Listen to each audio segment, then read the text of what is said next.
Olá pessoal, tudo bem com vocês? Sejam bem-vindos a mais uma videoaula aqui do canal Professor Marcos Miguel. Nessa videoaula iremos resolver juntos um problema que caiu no vestibular do IME, Instituto Militar de Engenharia, no ano de 2019/2020. A prova foi uma prova de primeira fase e lá na prova é a questão de número 3. Ok? Vamos ao enunciado do problema. Considere os conjuntos A. O A é o conjunto dos números naturais de 0 a 4. E B, o conjunto B é o conjunto dos números naturais de 1 a 10. Aí ele diz, seja F o conjunto de funções cujo domínio é A e cujo contradomínio é B. Então, F grande é o conjunto de todas as funções que tem como domínio o conjunto A e tem como contradomínio o conjunto B. Escolhendo-se ao acaso uma função f pequeno de f, ou seja, uma função do conjunto f grande, qual é a probabilidade de f ser estritamente crescente ou ser injetora? Ok? Aí as opções são essas, esses números decimais aqui, ok? Vamos à solução do problema. Só recapitulando o enunciado, né? Que fique bem entendido que f grande é o conjunto de todas as funções cujo domínio é o conjunto A e cujo contradomínio é o conjunto B, ok? Aí nesse conjunto f grande será escolhida a função f pequena, certo?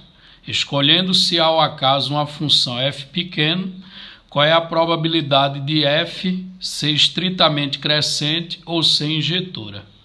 Só que tem um grande detalhe aqui, né? Que toda função que é estritamente crescente, ela é injetora. Então a probabilidade de f ser estritamente crescente ou ser injetora vai ser igual à probabilidade dela ser injetora.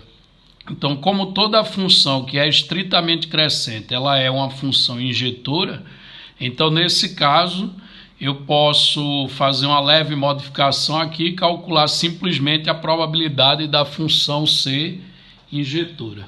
Tá claro isso? Então vamos à solução do problema. Observe que os conjuntos que nós temos é o conjunto A e o conjunto B. Aí lembre que as funções do conjunto f grande, elas são funções definidas em A, ou seja, funções de domínio A e contradomínio B. Então, inicialmente, eu vou calcular o número de funções, sem restrição nenhuma, certo? Que existem de A em B. Então, inicialmente, vamos fazer essa conta, que isso dá o quê? O número de elementos do conjunto f grande, né? Então, inicialmente, vamos calcular o número total, né? Vamos calcular o número de funções. Vamos calcular o número de funções de A em B. Ou seja, o número de funções cujo domínio é A e cujo contradomínio é B. Aí como é que a gente faz para calcular o número de funções com domínio em A e contradomínio em B? Ora, a função ela fica determinada a partir do momento que eu escolho a imagem de cada domínio desse, ok? Lembrando que a imagem de cada um deles deve ser única, né? Então, nesse caso, para contar o número de funções de A em B, basta eu contar o número de maneiras de escolher a imagem de cada elemento lá do domínio. Então, por exemplo, quando a gente for escolher a imagem do zero, aí existe quantas possibilidades, né, para escolher a imagem do zero? Ora, a imagem do zero pode ser qualquer um desses elementos de B.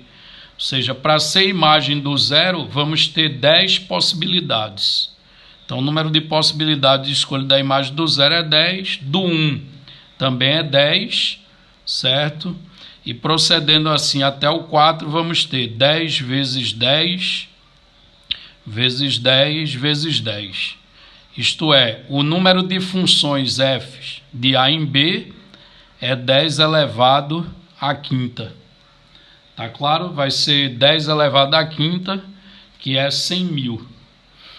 Certo, pessoal? Aí esse é o número de funções de A em B. Aí dentro dessa contagem que eu fiz, tem as funções que são estritamente crescentes ou injetoras. Na verdade, você tem todas as funções de A em B. Tá ok? Agora veja, ele pede a probabilidade da função escolhida ser estritamente crescente ou ser injetora. Aí nesse caso, como toda função estritamente crescente, ela é uma função injetora, então nesse caso basta contar as funções que são injetoras. Então vamos agora contar o número de funções que são injetoras, número de funções injetoras de A em B. Lembrando que uma função é injetora quando domínios distintos têm imagens distintas, certo? Então, uma função ela é dita injetora quando domínios distintos têm imagens distintas. Então, vejam, na hora que a gente for escolher a imagem do domínio zero, né? Como a gente não escolheu nenhuma das imagens, então a gente vai ter 10 possibilidades. Lembre que as funções, elas são de A em B, né? Aí o conjunto A tem como elementos naturais de 0 a 4 e o B tem como elementos os naturais de 1 a 10. Então, na hora de escolher a imagem do zero, como zero não foi escolhida nenhuma imagem ainda, então, no caso, o zero vai ter 10 possibilidades. Ok? Então, a escolha da imagem do zero pode ser feita de 10 maneiras diferentes. Agora, uma vez escolhida a imagem do zero, eu não posso mais utilizar essa imagem, porque como a função é injetora, domínios diferentes tem que ter imagens diferentes. Então, na hora de escolher a imagem do número 1, eu só vou ter 9 possibilidades. Na hora de escolher a imagem do 2, eu só vou ter 8. Na hora de escolher a imagem do 3, eu só tenho 7 possibilidades. E na hora de escolher a imagem do 4, eu só vou ter 6 possibilidades. Tá ok? Então, o número de funções injetoras de A em B é o resultado dessa multiplicação, que eu vou preferir deixar escrito dessa maneira, tá certo? Então, como eu disse, ele quer a probabilidade da função ser estritamente crescente ou injetora. Como toda função estritamente crescente, ela é injetora, então nesse problema basta calcular a probabilidade da função ser injetora. Então, a probabilidade pedida, vamos chamar de P, vai ser a gente dividir o número de casos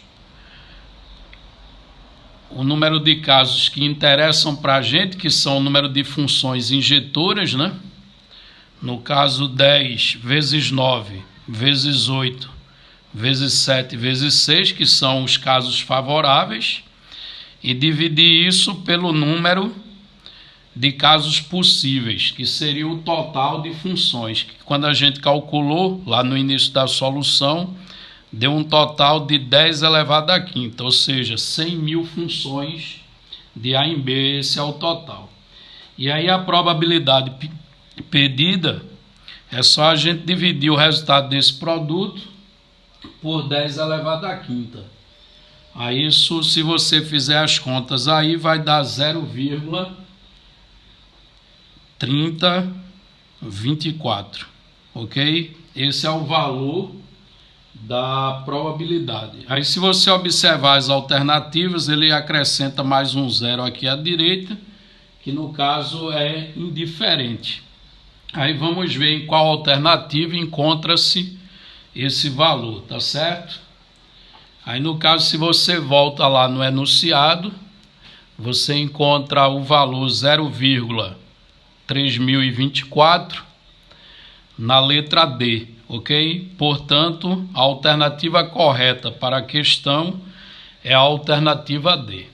Ok, pessoal? Se gostou, deixe o seu like, inscreva-se no canal e até a nossa próxima videoaula.